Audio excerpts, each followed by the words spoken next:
If people watch television about Colombia, they have no idea. This expo is sophisticated, and yet it takes place in this fabulous tropical jungle like botanical gardens. It's the nicest expo in the world. You cannot find a prettier expo of iguanas. You can see dozens of them. They'll walk out, you know, some are not frightened, some are, but they're amazing looking and incredible birds. Anyway, Colombia is beautiful, but it's more sophisticated than people think. I give thanks, I the powers of life, love, much blessings, holy bodies. Jah Almighty and me shield and protector, bless I and I with guidance and salvation. King Selassie, I the King of Kings, in a disagity and lift me up with blessing. Yeah. Rush them down, everybody happy no say. Rastafari I go school then say. Rush them down, Babylon goes from bad to worst. Although Jah bless no man curse. Rush them down, them have been overstand. Selassie I will over sky, sea and land. It's a really new industry here, but with a great future, I think, especially on the production side of cannabis. We are able to help any size company, small to large companies. We can help them with financing, we can help them develop their brands, we can help them define their products, connect them with import trade partners in Europe, North America, and Australia. Colombia has huge export potential, and they're going to make big moves on the export scene next year.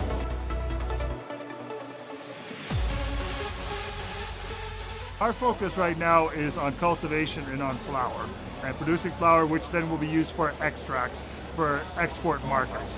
6 degrees north of the equator, 12 on, 12 off. At an altitude of 2,100, 2,200 meters above sea level, you get really amazing full spectrum sun. I think it's an exciting time here in Colombia, particularly because of the need to show that transparent supply chain so that the end consumer knows that they have purchased safely cultivated cannabis from Colombia. You know, the reason people are excited about Colombia is because we can grow great product here at low prices. So make yourself one of the most sophisticated and modernized companies out there, because in the long run, that's what helps you grow at volume with quality and low cost, and that's what helps you compete on a global scale. You know, cannabis, marijuana is the oldest crop. It's been cultivated for 25,000 years, produces more fuel, fiber, food, medicine, and fun than any other plant, and it is essential for the future of freedom. But the number one reason that governments have outlawed cannabis has always been because cannabis is consumed by free thinkers, and free thinkers are the enemy of all governments, because a free thinker does not buy into the political dogma or the religious dogma or even cultural dogmas, right? We want to be free to think about what we would do for the best thing in our life.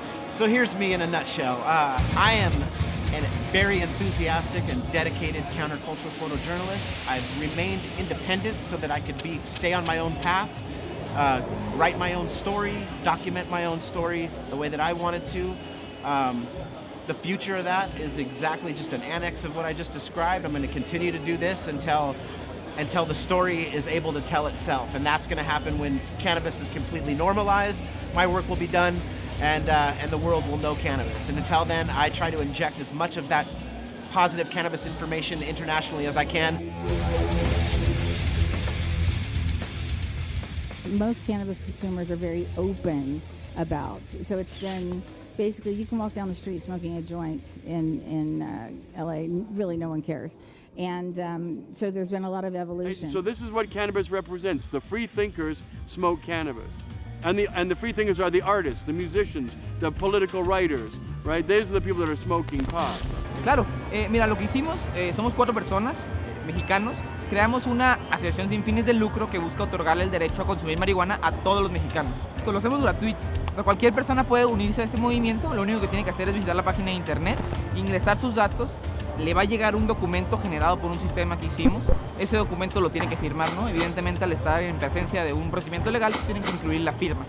Una vez que lo firmen, lo escanean o le toman una foto, nos lo mandan a nosotros y listo, están dentro de este procedimiento.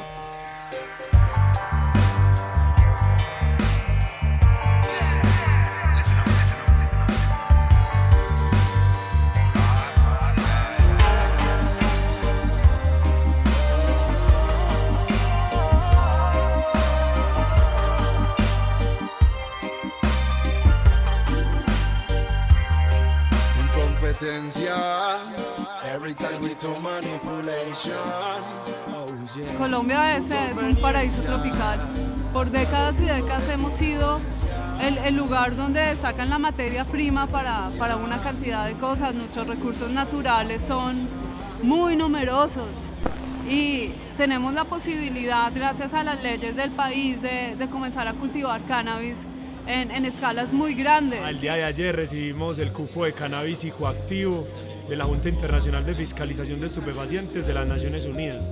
O sea que ya tenemos permiso para producir THC en Colombia. Bueno, la intención es conservar pues lo que son nuestras variedades colombianas, como la mangoviche, la punto rojo, e incluso hay más amplia diversidad de genéticas colombianas. Tenemos unas condiciones climáticas espectaculares, ser responsables con la regularización y seguir adelante, que esta es una mina de oro. Comencemos por el lado natural, orgánico, y con esta planta tenemos muchos beneficios para todo tipo de enfermedades. Yo lo que les digo es, si aman a la marihuana, parce, a esta planta que es lo mejor y lo más bello, luchen por ella, porque esta planta sola no es capaz de luchar, ella necesita la ayuda de nosotros para poder que esto sea legal aquí en Colombia.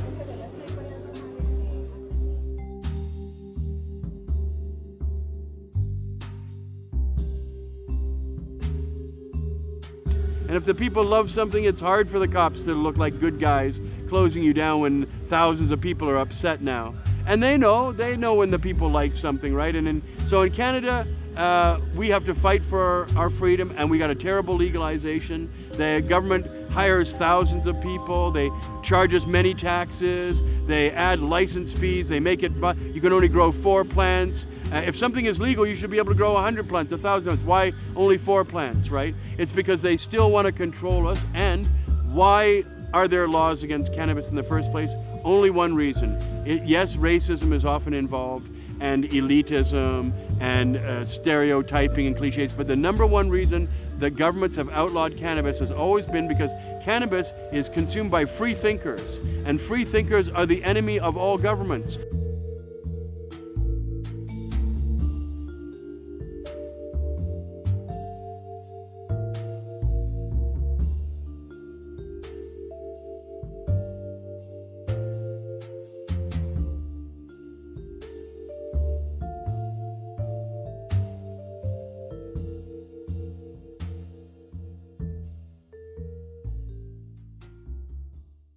So we're here in Medellin, having a good time.